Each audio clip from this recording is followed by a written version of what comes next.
উজনিৰ ইজনৰ পাছত সিজন জাতীয়তাবাদী নেতাৰ কাষত আজমল আৰু আনফৰ। এবাৰ আকাশ শইকীয়াক নিজৰ পুত্ৰ আখ্যা দিলে ব্যৱসায়ী মুস্তাক আনফৰে। পূৰ্বে শৃংখল চলিহাক নিজৰ সৰু ভাই আখ্যা দিছিল বদৰুদ্দিন আজমলে। বদৰুদ্দিন আজমলে চিতু বৰুৱা, বিকাশ অসম, বিজিত গগৈকো সাক্ষাৎ কৰিছিল। বিকাশ অসমৰ সৈতে বহি ৰাজীৱ শদিয়াৰ জাতীয় চেতনাৰ গীতো শুনিলে আজমলে। বানপীড়িত শিৱসাগৰবাসীক আৰম্ভণিৰ পৰাই সহায় আগবঢ়াইছে আজমল আৰু আনফৰে। সমান্তৰালকৈ দুই সংখ্যালঘু নেতাই জাতীয়তাবাদী নেতাৰ সৈতে গঢ়ি তুলিছে সম্পৰ্ক। আপুনি মোৰ ওচৰলৈ অহাৰ কাৰণে বহুত মানুহে বেয়া পাব আৰু বদৰুদ্দিন আজমলে মোক বহুত পইচা পাতি দি গৈছে বুলি কৈছে, নাই দিয়া। কথা বতৰাবোৰ চিধা চিধি কোৱাটো ভাল।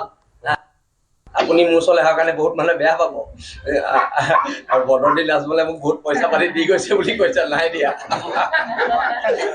আৰু বিকাশ অসমৰ সৈতে আজমলে শুনিছিল বিপিন চাওডাঙৰ বিপ্লৱী গীত।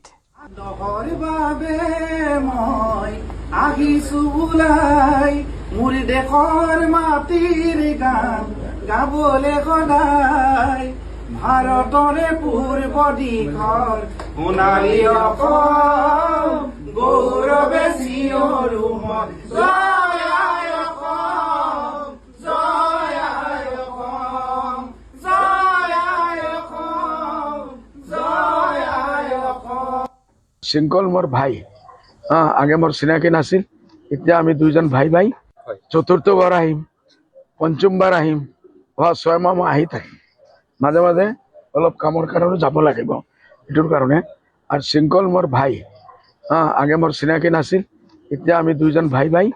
ভাইৰ ঘৰত ভাই আহিছে, আমি সেইটো যে পাব লাগে সেই সন্মান ইজ্জতটো আমি পাইছোঁ।